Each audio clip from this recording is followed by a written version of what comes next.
श्री स्वामी समर्थ. श्री गुरुदेव दत्त.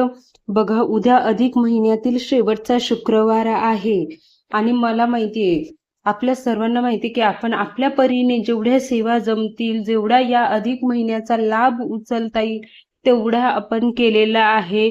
मनापासून सेवा केलेली आहे. आपल्या सर्वांना माहिती आहे की अधिक महिना हा भगवान विष्णू आणि माता लक्ष्मीसाठी अत्यंत प्रिय असा हा महिना आहे आणि या महिन्यामध्ये केलेली प्रत्येक सेवा, जप, दान कितीतरी पटीनं फळ देतं. त्यामुळे अधिक महिन्याला खूप जास्त महत्व आहे आणि याच अधिक महिन्यातील हा शेवटचा शुक्रवार खूप महत्वाचा असा.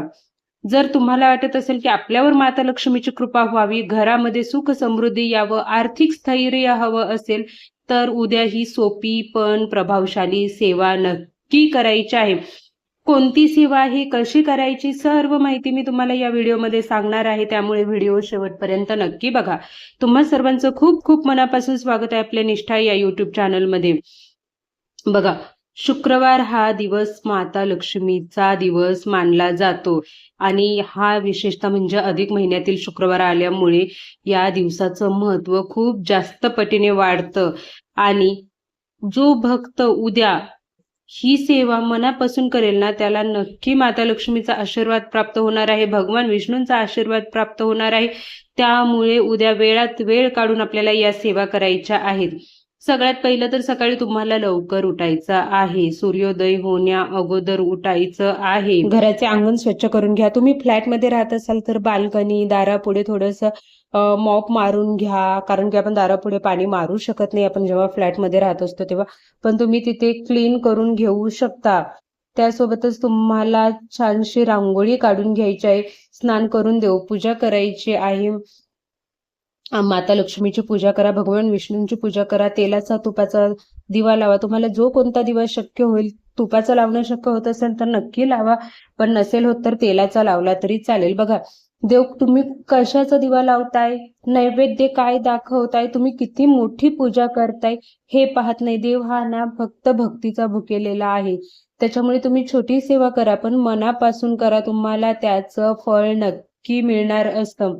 त्याच्यामुळे तुम्ही दिवा कुठलाही लावा. दिवा लावताना फक्त आपल्या कुटुंबाच्या आर्थिक प्रगतीसाठी, सुख समृद्धीसाठी आपल्याला माता लक्ष्मीला प्रार्थना करायची आहे, भगवान विष्णूंना प्रार्थना करायची आहे. माता लक्ष्मीला लाल रंगाची, गुलाबी रंगाची फुलं खूप जास्त आवडतात. त्याच्यामुळे माता लक्ष्मीला गुलाबाची लाल किंवा गुलाबी रंगाची फुलं तुम्ही अर्पण करू शकता, अक्षदा अर्पण करू शकता. आणि त्यासोबतच आपल्याला काय करायचं आहे तर माता लक्ष्मीची मूर्ती तामणात घेऊन किंवा मग तुमच्याकडे यंत्र असेल तर त्याला आपल्याला कुंकुमार्चन करायचं आहे. उद्या तुम्ही कुंकुमार्चन करणं खूप महत्वाचं आहे. त्याच्यामुळे नक्की उद्या कुंकुमार्चन करा. कुंकुमार्चन करताना 108 वेळा तुम्हाला ओम श्री महालक्ष्मी नमः, नमो नमः असं म्हणायचं आहे. आणि जर मूर्तीला करणार असाल तर पायापासून आपल्याला वरती कुंकू अर्पण करायचं असतं. यंत्रावर करणार असाल तर यंत्रावरती तुम्ही डायरेक्ट अर्पण करू शकता. पण उद्या कुंकुमार्चनला खरंच खूप जास्त महत्व आहे. त्याच्यामुळे तुम्ही कुंकुमार्चन उद्या नक्की करा. आणि ते कुंकू आपण नंतर तुमचं खूप दिवस तुम्ही ते डब्यामध्ये ठेवून वापरू शकता स्वतःसाठी. ते कुंकू देवाला वापरायचं नाही, आपल्या स्वतःसाठी ते कुंकू वापरायला ठेवायचं असतं.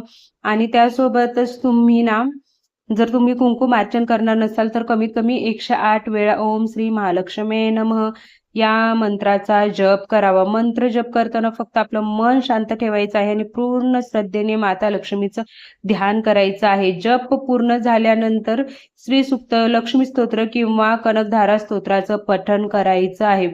हे खूप जास्त शुभ मानलं जातं. त्याच्यामुळे तुम्ही एकतर श्री सुक्त म्हणा किंवा लक्ष्मी स्तोत्र म्हणा किंवा कनकधारा स्तोत्राचं तुम्हाला पठण करायचं आहे. आणि दान, प्रत्येक व्हिडिओमध्ये मी आवर्जून सांगत असते की अधिक महिन्यामध्ये दानाला खूप जास्त महत्व आहे. त्याच्यामुळे तुम्ही नक्की गरजू व्यक्तीला अन्नदान करा, वस्त्रदान करा. आणि माता लक्ष्मीला देखील ते भक्त खूप प्रिय आहेत जे लोकांना दान करतात. थोडीशी मदत केली तर त्यांचं पुण्य आपल्याला लाभत असतं. त्याच्यामुळे गरजू व्यक्तीला नक्की दान करा. अधिक महिन्यातील हा शेवटचा शुक्रवार आहे.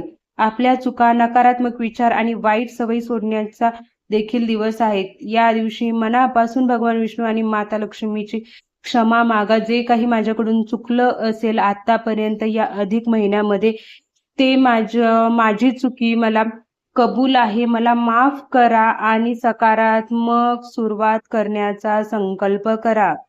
उद्या नक्की हे उपाय करून बघा. एकतर कुंकुमार्चन करा किंवा माता लक्ष्मीचा ओम श्री महालक्ष्मी नमः, ओम श्री महालक्ष्मी नमः एक माळ तरी जप करायचाच आहे. श्री सुक्तम म्हणायचं आहे. ज्या काही माता लक्ष्मीच्या उद्या तुम्हाला सेवा शक्य होतील तेवढ्या करायचा आहे. कारण की हा दिवस अधिक महिन्यातील शुक्रवार आता परत 33 महिन्यांनीच येणार आहे. त्याच्यामुळे या संधीचं सोनं आपल्याला करायचं आहे आणि माता लक्ष्मीची सेवा मनापासून आणि श्रद्धेने करायची आहे. श्री स्वामी समर्थ. ओम श्री महालक्ष्मी नमः.